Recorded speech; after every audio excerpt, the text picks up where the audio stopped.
Hello everybody, I'm Jennifer Bell with Bell Marketing, and I hope that you're all having an amazing weekend. So who can believe it's May already, right? This year has flown by.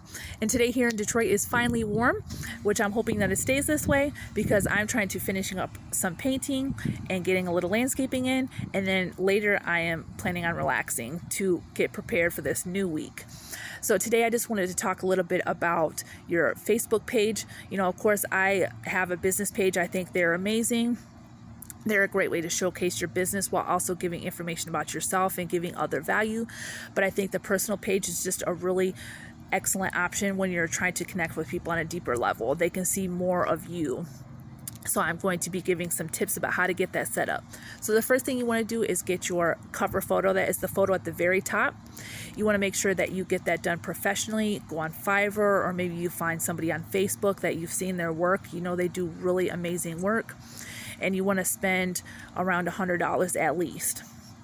If you only have like 25 or 30 or 50, then make sure that it at least is optimized for both desktop and mobile, and make sure it's not blurry. And that's at least a way to get you started, but you definitely want to upgrade over time. Now you want to make sure you only have like maybe about 2 or 3 titles. You can have official page if you want to, but it's not necessary. And make sure that your name is the biggest part of the wording on there. You want to make sure that they know exactly who this page is about. So my name is Jennifer Bell. I make sure that Jennifer Bell is the biggest part and it really stands out. You also want to make sure you send her a really professional photo. You don't want something of you at the bar or at the beach in your bathing suit because, of course we all go out. We all like to have drinks with our friends. We all like to go to the beach, but that doesn't really give off that professional vibe. So you want to make sure it's something really good, something with natural light, but not direct light, and just that you are in a really nice professional looking outfit. Another thing you want to do to add on to the cover photo is get your featured banner.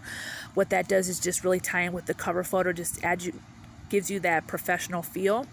And you want to make sure that if you can, you try and keep the colors going along with your cover photo so that it's not confusing and it just really looks good to your audience's eye. What you want to do on there is make sure on both of those, you want to make sure that your writing is similar. If you have branding text that you use, you want to try and use that. Just in that way, your branding is all about keeping yourself looking aligned, looking professional, and looking seamless. So if you have a bunch of different text all over the place, that's going to be hard for someone to really recognize you. Another thing you want to do is your profile photo. You want to make sure that it's, I shouldn't say professional, but you want to make sure that you look professional in it.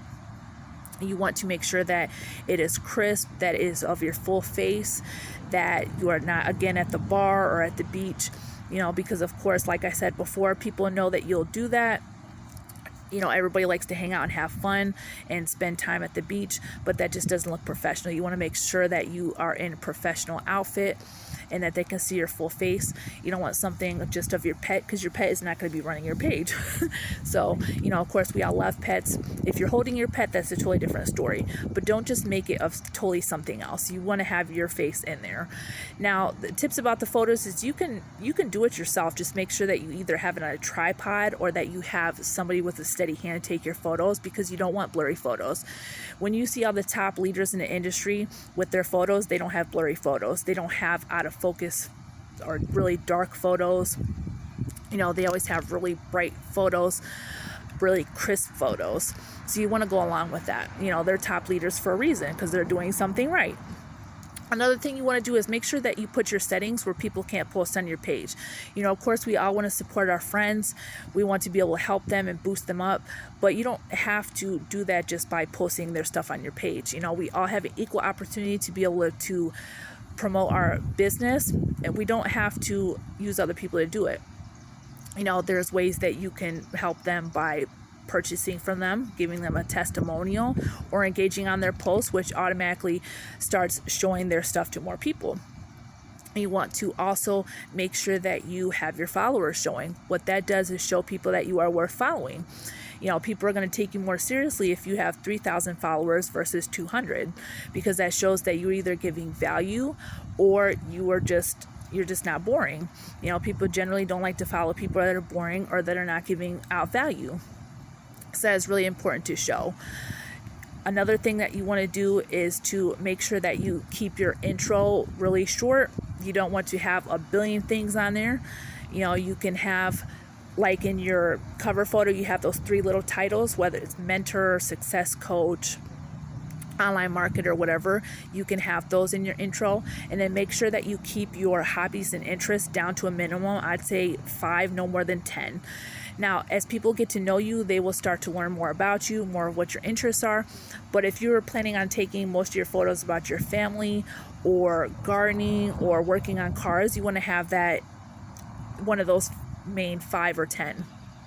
That makes it less overwhelming for people, and people lose interest really quick. So the first 10 or 30 seconds, they're going to get their first idea about you right off the bat. So you don't want people getting overwhelmed, getting bored, or being confused.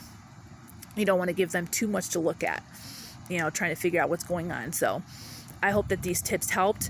I'm learning so much with what I'm using right now. If you would love to learn how I am becoming more, I'm growing my following, how I am looking more like a leader, how I'm growing my engagement, how I'm learning how to brand myself and how to market any business, I would love to talk with you more about it, and about our fail-proof blueprint.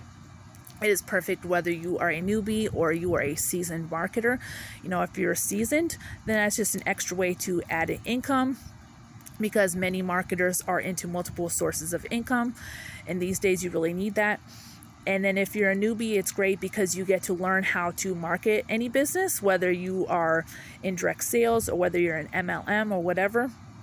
These tips can help you with any of those and all of those without feeling overwhelmed, because a lot of businesses, they'll kind of just throw everything out there, and a lot of times you won't know where to start. So I think this is a really perfect way for people to learn how to do things without feeling overwhelmed, because eventually they're going to give up. We don't want anybody giving up. Self-confidence is a huge thing here, and once you really start learning everything and learning it in a reasonable way, then you really start to build that confidence. Now, I would love to talk with you more about it. Just comment below if you would like more information. If you found value in this, hit the like button, hit the subscribe button, and the bell for all notifications, so that you can get notice of all future videos.